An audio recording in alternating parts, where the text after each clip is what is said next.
This is the tutorial on the deliberate self-harm station. Candidates, I cannot stress the importance of this station. It is like the overdose station and it is sure to come out in the CASC exams. It's also one of the stations where you would need to master these bread and butter skills and have them ready at your fingertips. So we will go through the steps one by one systematically in order for you to master this technique for a station which is commonly found in the CASC exams. So here goes. The instruction to the candidate is that you've been asked to see a 20-year-old lady, Samantha Cross, who's come to A&E after cutting her wrist. She's been seen by the A&E doctor and is now currently waiting for your psychiatric assessment.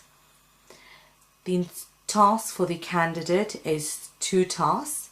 The first task is to take a history of the deliberate self-harm attempt, and the second task is to do a suicide risk assessment.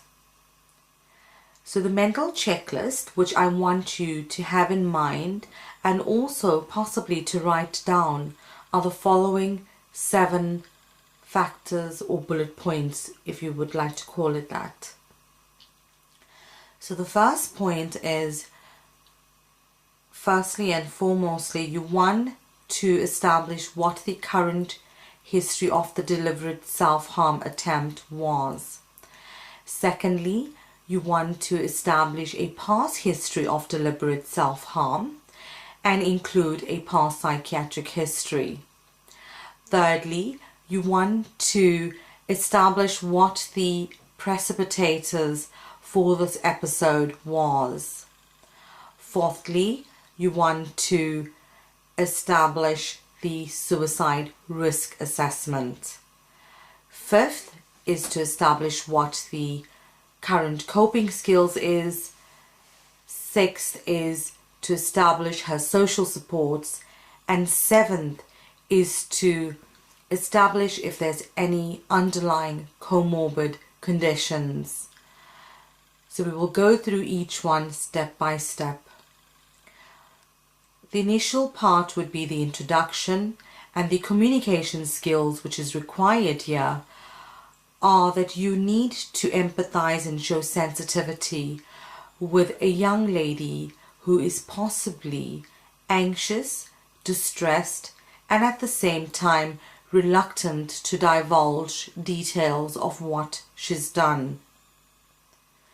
Once you've managed to build some rapport, you could then proceed with further exploration of the scenario. An example of a possible introduction could be the following. Hello, I'm Dr. Mudlia. I'm one of the doctors in the hospital and I've been asked to see you by the doctor in A&E. I understand you've come today because you've cut yourself, and I know it might be difficult, but I would like to ask you some questions about what happened. Is that all right with you? So once you've managed to build rapport and start the questioning with an open question like what happened, this would give you an opportunity to then ask more closed and specific questions as you worked through your checklist. So the first point was to establish what the current history of the deliberate self-harm was. So you want to find out about what actually happened, what did she do, how did she cut herself, and you need to go into range and depth, which is one of the factors which the college continually stress upon. So it's about asking her, how did she cut herself and what exactly did she cut herself with, and go into more detail about the specifics of what she used. So you would need to ask her about whether she used a razor blade, glass, a piece of a bottle, a wire, or any other means of cutting herself. You also need to find out about how deep she cut herself, whether there was any bleeding, and what she did after she cut herself. You also need to find out about how she felt at the time when she cut herself, whether she felt guilty or she regretted it, whether she felt there was a release of tension and it felt pleasurable, or whether she found it painful. You need to also then further explore and possibly ask her whether you could have a look at the areas where she's cut herself. This will also give you an indication of whether there's any old scars present. These lacerations could possibly be visible without any bandaging or dressings on, or you might need to ask her to remove her dressings. You would also need to check whether these are fresh lacerations, old scarring, how deep the scars were, and any evidence to suggest that there's ongoing self-harming while she's been in A&E. So once you've proceeded to ask her all the details about what happened, you then need to find out whether it was something that was impulsive or whether it was planned. You need to check the lethality and whether she thought that she wanted to kill herself and that is why she cut herself. You also would like to find out what she was thinking at the time and whether there was suicidal intent. So this will bring us to the second point, which is to find out more about the past history of deliberate self-harm, and you would want to include all the past psychiatric history details. So you want to find out whether she's had other attempts of harming herself, what means she's used, for example, whether she's ever tried tying a ligature, hanging herself, whether she's thought of jumping in front of a train or a car, whether she's thought of jumping from a bridge, whether she's taken any overdoses or thought of any other means of harming herself.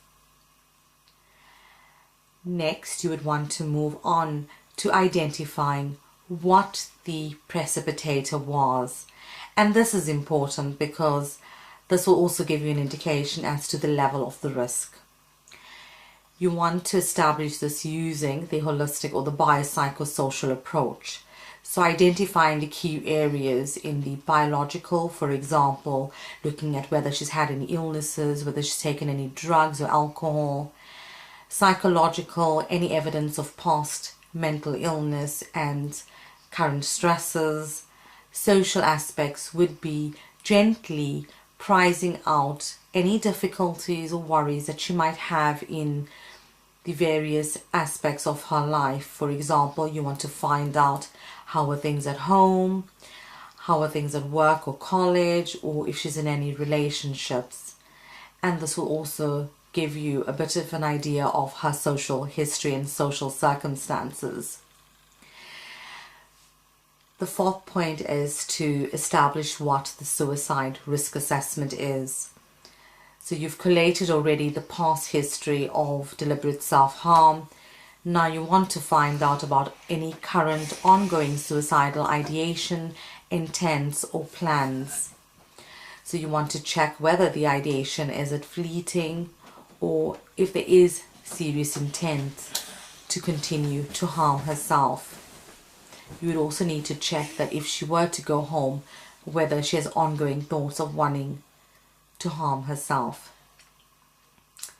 Next, you would want to move on to establishing what her level of coping skills is.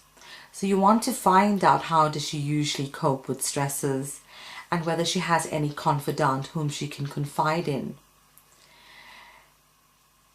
The sixth point is to establish the social supports. You may have already collated some information, but you want to find out about who's living at home and whether she does have any support if she were to be discharged home. then this would bring us to the seventh and the last step, which is to assess her mental state and to establish if there's any presence of any underlying comorbid conditions. The top differentials on mine, and I'm sure you would have been thinking about, are: one would be eliciting some borderline personality traits, two, to establishing if there's any depressive symptoms present or features of an acute stress reaction or adjustment reaction, and thirdly, you'd want to exclude any psychotic symptoms or pseudo hallucinations. So the borderline personality trait is important in this station, and the 5 key factors which you want to possibly address and ask questions around are the following. You want to establish the emotional instability, number 1. Number 2, any instability in mood. Number 3, risk-taking behaviors and impulsive behaviors. 4, any suggestions for low frustration tolerance. And 5, a feeling of emptiness. You might also want to include more details about any relationships when you are asking around these 5 factors.